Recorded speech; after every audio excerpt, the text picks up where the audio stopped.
चलिए दोस्तों, आलस के मनोविज्ञान में चैप्टर 6। लेकिन अब शुरुआत कहाँ से करें। अब तक मैंने जो भी बात बताई वह ज़रूरी नहीं सब आपको बहुत टाइम तक याद रहे। इसलिए जितना जल्दी आप काम की शुरुआत करोगे आपका ज्ञान इस्तेमाल में आएगा। और याद रहे, ज्ञान लेना पहली स्टेज है और उसे करने में और अप्लाई करने में और इम्पोर्टेंट स्टेज है।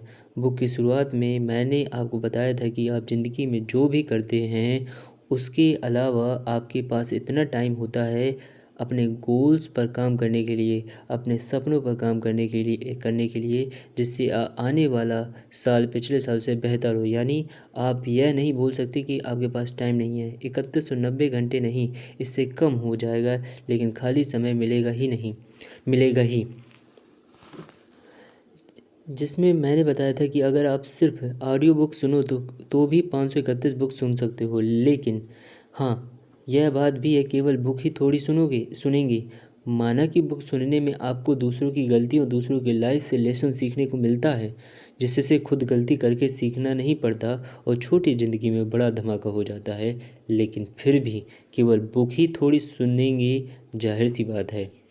जो भी हम अपनी लाइफ में सीखते हैं उसमें उसमें जो हमने ज्ञान लिया वह हमारी लाइफ की पहली स्टेज है और यह बहुत ही ज़्यादा अर्ली स्टेफी है। ज्ञानी आप बन गए और ज्ञान की कोई कमी नहीं है दुनिया में। एक से एक लोग मिल जाएंगे।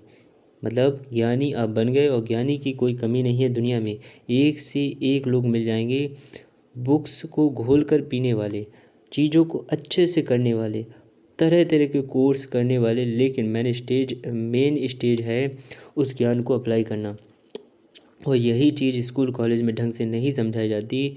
वे बस स्टूडेंट के माइंड में ज्ञान भर रहे हैं और टीचर्स को खुद को नहीं पता होता कि यह ज्ञान कब, कहाँ और कैसे अप्लाई करना है। जैसे मैंने बी सी ए की और मैंने वहाँ देखा कि जो टीचर्स वेबसाइट बनाना सिखा रहे हैं उन्होंने खुद ने ज़िंदगी में एक भी वेबसाइट नहीं बनाई, वो बस सिखा रहे हैं। उन्होंने ज्ञान लिया भी है तो बस दूसरों को सिखाने के लिए, खुद इम्प्लीमेंट नहीं कर रहे हैं। माना कि टीचिंग भी स्किल होती है, यह भी काम है, यह भी पैशन है। लेकिन पैशन है लोगों का, लेकिन यह बहुत ज़्यादा होता है कि वे लोग टीचर बन जाते हैं जिन्हें खुद को ज्ञान को अप्लाई करना नहीं आता, बस ज्ञान को बुक से पढ़कर बताना आता है। 11th-12th में जब मैंने कॉमर्स ली थी वहाँ बिज़नेस करना वो लोग बता रहे थे जिन्होंने खुद ने यह प्रैक्टिकली ट्राई नहीं किया। तो ज्ञान लेना सबसे अर्ली स्टेज है, सबसे मेन स्टेज। उस ज्ञान को अप्लाई कहाँ करना है मेरे प्यारे शिक्षकों। जैसे आपको मेरी बात बहुत ही प्रैक्टिकली लग रही होगी, मैं कोई न्यूज़पेपर नहीं पढ़ रहा, मैं कोई अनमोल वचन या कहानियाँ नहीं सुना रहा। मैं आपको इतनी प्रैक्टिकल बातें बताता हूँ, आपको फील आता होगा कि भाई साहब क्या ही बात बता दी। मैं अभी इस बुक को पूरा पढ़कर इसे अप्लाई करूँगा। शुरुआत वाले पार्ट को मैं 2 अलग अलग एंगल से समझाने वाला हूँ। एक है शुरुआत क्यों कर पाओगे और दूसरा शुरुआत कर ली तो उसे कंटिन्यू कैसे रख पाओगे। क्योंकि शुरुआत भी हो जाती है लेकिन वह एक समय के बाद रुक जाती है, छोड़ देते हो उस चीज़ को। जैसे जिम बहुत लोगों ने शुरू की होगी लेकिन उनमें से बहुत ज़्यादा लोग बीच में ही जिम छोड़ देते हैं। पहले मैं आपको बताऊंगा कि शुरुआत करने के बाद कंटिन्यू कैसे रहेगी, वह चीज़ बाद में बताऊंगा कि शुरुआत करने के लिए क्या करना होगा। शुरुआत के बाद वाला ऑटो पायलट, जैसे कि मैंने डोपामाइन के बारे में बताया, आपके दिमाग में रिवॉर्ड सिस्टम के बारे में बताया कि आप कुछ भी करते हो तो उसे आगे से आगे करने की इच्छा तब होती है जब उस काम को और बेहतर करने की इच्छा तब होती है जब आपके दिमाग में यह केमिकल रिलीज होता रहेगा। और यह तब होता है जब कुछ अचीव होता है, कुछ हासिल होता है, एक चैन बन जाती है, जैसे रिजल्ट्स मिले और मोटिवेशन मिलता है और बेटर करते हैं। यह पूरा पॉइंट आपको समझ आज आ रहा होगा अगर आपने ब्रेन वाले पार्ट को ध्यान से सुना होगा कि डोपामाइन कैसे काम करता है। इसलिए मैंने कहा था कि बुक के लास्ट पार्ट को अच्छे से तब समझ पाओगे जब पूरी बुक को ध्यान से पढ़ोगे। तो इस ब्रेन के सिस्टम को ट्रस्ट करो। जब लाइफ में वो होने लगेगा जो आपको चाहिए था, तब आप दो चीज़ें एक्स्ट्रा करोगे। एनर्जी से भर जाओगे, पागल हो जाओगे कि मुझे इतना मज़ा क्यों आ रहा है। वहाँ वहाँ बताते रहोगे कि भाई मैं तो पूरा मोटिवेटेड हूँ। डरोगे कि नहीं, डरोगे कि कहीं नज़र न लग जाए। शुरुआत ही कहाँ से करें नंबर, लेकिन शुरुआत तब होगी जब आप इस लेवल तक पहुँचोगे ना, तब शुरुआत कर लोगे। कोई भी काम शुरू करो तो 50% वो काम हो गया और ऐसा समझो। लेकिन शुरू कैसे करें, जैसे कि मैंने पहले डेथ बेड मेंटली बताई थी कि अगर आपको पता चल जाए कि आपके पास केवल 6 महीने ही हैं, तब क्या आपको किसी भी काम को शुरुआत करने में आलस आएगा? तब क्या उसे टालोगे? क्या तब अलार्म को स्नूज करोगे? तब क्या उसे करना बार बार भूलोगे? डेथ बेड मेंटालिटी में मैंने आपको इसलिए समझाई थी क्योंकि यह आप अप्लाई करो। क्योंकि जब दिमाग में यह आ जाता है कि अब मैं मरने ही वाला हूँ, तब ज़िंदगी में रिस्क लेने का डर चला जाता है। तब टालते नहीं हैं। तब दिमाग में यह नहीं आता कि जब चीज़ें परफेक्ट हो जाएंगी तब शुरुआत करूँगा। किसी का इंतज़ार नहीं करोगे, आपके पास जो होगा उसी में आप शुरू कर दोगे।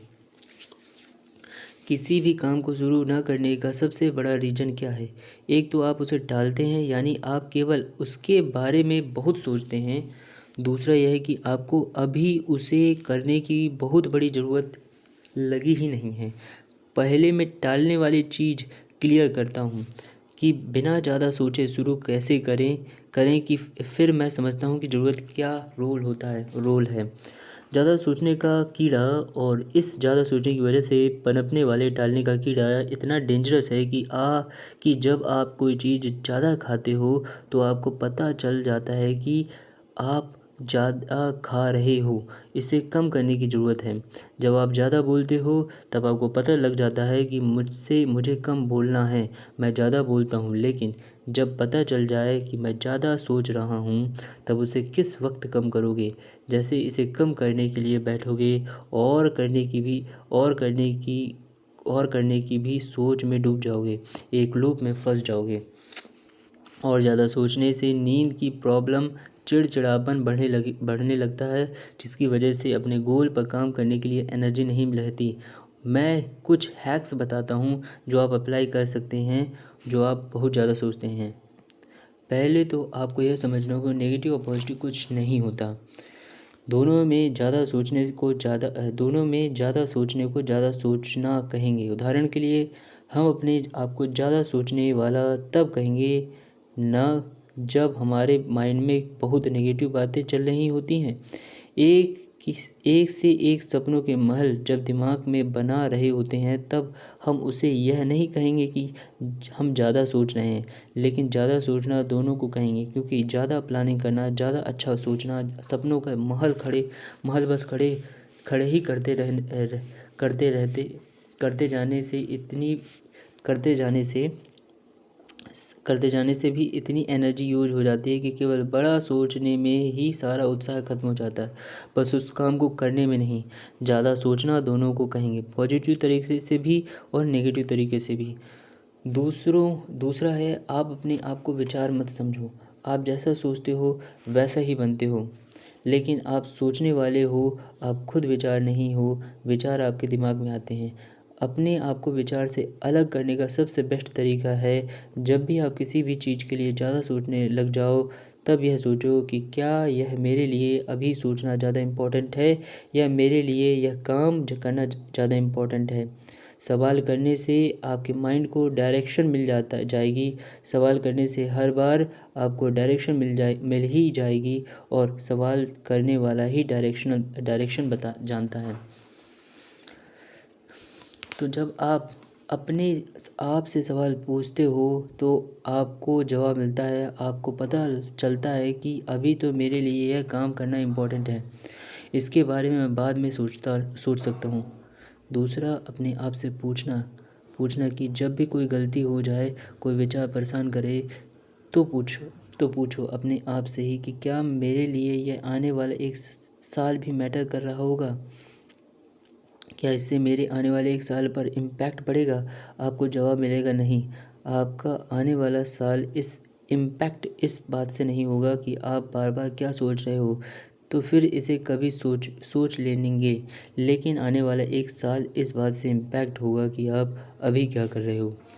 तीसरा है कि जब तीसरा है कि सब किसी भी काम की तीसरा है जब किसी भी काम की शुरुआत इसलिए नहीं कर पाते हैं तीसरा है कि सब किसी भी काम की शुरुआत इसलिए नहीं कर पाते हैं क्योंकि हम इंतज़ार करते हैं परफेक्शन का।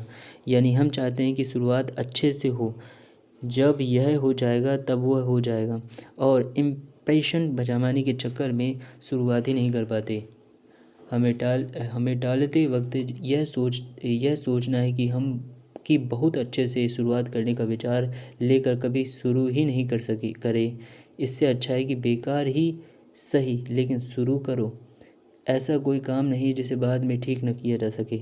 अगर अच्छी शुरुआत नहीं की तो बाद में उसे ठीक किया जा सकता है, लेकिन शुरू करो। बाद में क्या होता है? बाद में कुछ नहीं होता, बाद में मतलब कभी नहीं। Thank you for listening and God bless you all.